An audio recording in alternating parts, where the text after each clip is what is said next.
brisket. I got my barbecue shoes on. Gonna smoke me a fat brisket. I got my barbecue shoes on. I got my natural case. I got the hogs on the run. Welcome to BBQPitBoys.com. Today we're cooking up a barbecue stuffed beef tenderloin at the pit, and it's real easy to do. And you can call it filet mignon if you'd like. Sounds really fancy now, right? All right, check this out. The first thing we're going to do is we're going to make a quick side. And we're going to do some beans, right? Say tenderloin and some beans. Perfect at the pit. So we've got some onions in there we're going to brown up with a little dab of butter, right? And we're going to take some pineapple and we're going to coat them in some brown sugar. Now, these are pineapple beans. They're easy to do, real quick. Make a bunch. Your family and friends are going to love it. There's nothing like a good barbecue bean, all right? So, we've coated the pineapple slices, and we're going to also hit it with some of our big Texan. Use your favorite seasoning, but you want to season it up just a little bit. Now place the seasoned pineapple slices on the grill opposite the hot coals. And we'll get the right texture we want. Perfect. All right. The onions are beginning to brown a little bit. Brings out the flavor. We've got some of that leftover seasoning for the pineapple. Throw it in the dish. Simple. And we're going to add some hot sauce. This is optional. We like to add a little heat to the sweet beans. And here we've got some ordinary baked beans, right?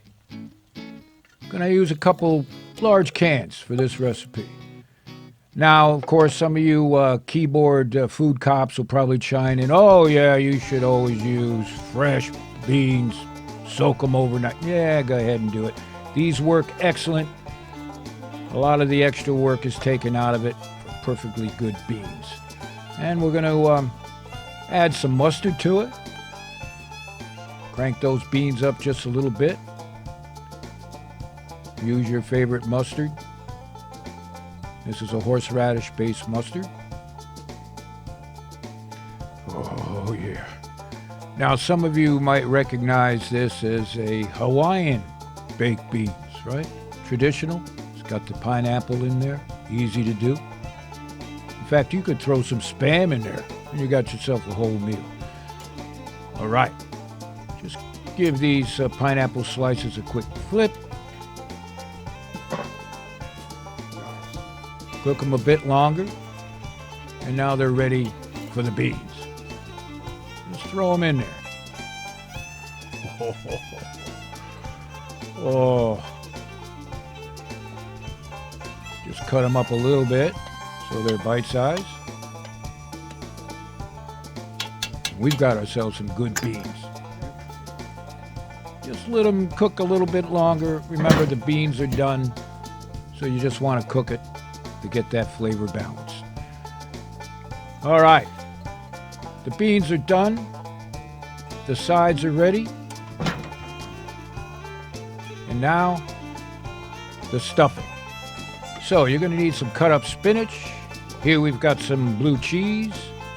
We have some mascarpone, right? It's an Italian cheese. We've got some diced onion. We've got some diced garlic. And we've got some prosciutto. It's an Italian dried cured ham. So let's put this together. We'll throw in some onions. We'll throw in the garlic. And you can get the exact ingredients if you head on over to our website. And here we've got the cut up fresh spinach. Now if the spinach bothers you, just look the other way. All right. In goes some fresh blue cheese, if you can call blue cheese fresh. We've got some mascarpone.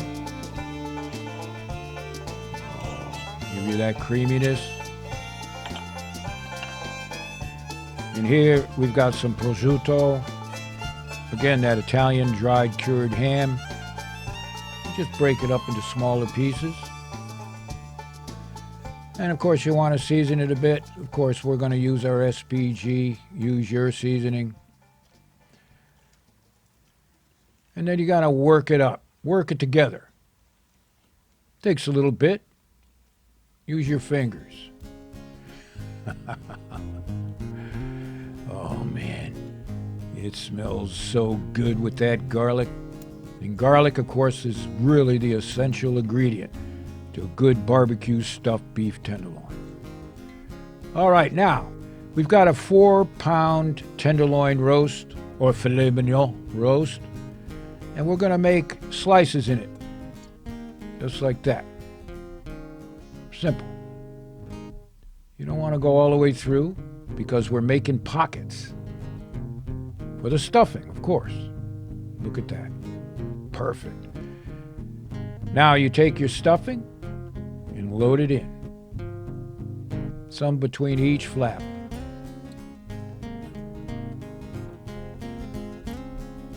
Now I know some of you are having a heart attack. How could you do that with tenderloin? How? Because we can. And if you've never done it this way, you're missing something out of your life. And as most of you know, tenderloin steaks are kind of, well, they're tender, but that's about it. They really need flavor, right? Tender to bite on, but no flavor. Simple enough. This is going to add a ton of flavor to this roast. All right. Now just shape it with your hands. Just like that. Now, of course, we could have quickened the pace of this video, but hey, you know, this is the best part, right? And we're going to hit it with a little more of our SPG, essentially salt, pepper, garlic, a few other flavorings. You can head on over to our website and check it out. We appreciate your support for anything you buy from us. Man, all right. Now, next, the bacon. Here we've got a lot of moisture in the bacon, the fat, which of course the tenderloin doesn't have. So we're going to drape these slices of bacon right over top, just like that.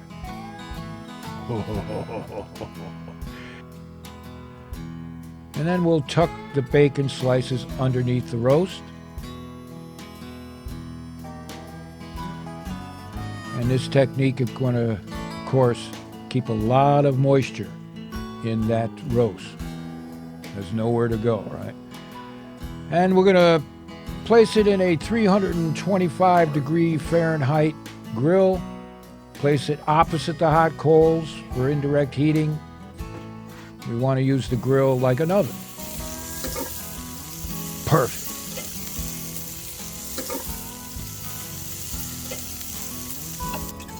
Beautiful. And in the miracle of time, a little over an hour has gone by. We've got an internal temperature of about 120 degrees Fahrenheit. And we're going to pull it off, place it in some foil, let it rest. The temperature will continue to climb. Nice. You kidding me? Like I said, wrap it in foil or what you have. Oh, the beans, perfect. We'll warm them up again. And we're going to let this roast sit for a half hour at least. You can go longer, right? Perfect.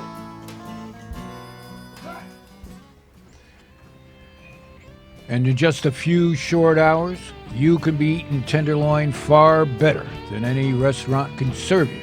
And pennies on the dollar, too. It's good. I say it's time to eat. You kidding me? This is what it's all about right here, right? Kicking back, enjoying the good things in life. Some of you are saying, well, this is too expensive. Not really. You get a lot of slices out of this. You can feed a bunch of people with it, with some beans on the side, or whatever side you got going. You got a major meal at a very reasonable price. And of course, save them drippings. Oh, man. Now, this is the part I'm sure you're waiting for. Most of us do. It's the slice. So we're going to take our 10-inch butcher and show you what it looks like. You can see how tender it is, right? Take a look at that. Lord have mercy. Now this is the part where we're going to eat it in front of you, and we're not apologetic for it at all. We'll grab a nice big slice, get some of them beef drippings right on it, and boy, there's a lot of flavor in there. A good scoop or two of our pineapple beans.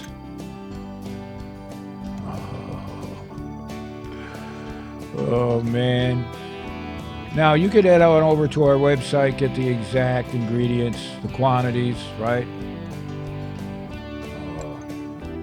Get them beef juices on there. Perfect. Oh, man. Oh. Take a look at that. Oh, man.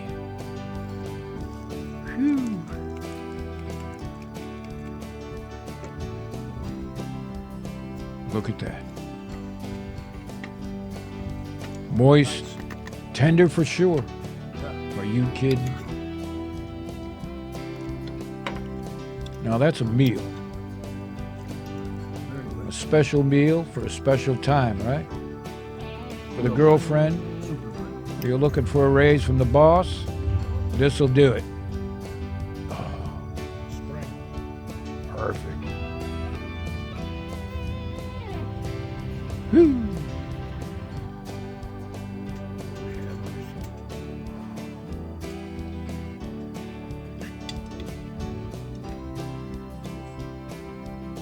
It is good. So, if you're on the tube, give us a thumbs up. If you're on the face, follow us. We appreciate your support.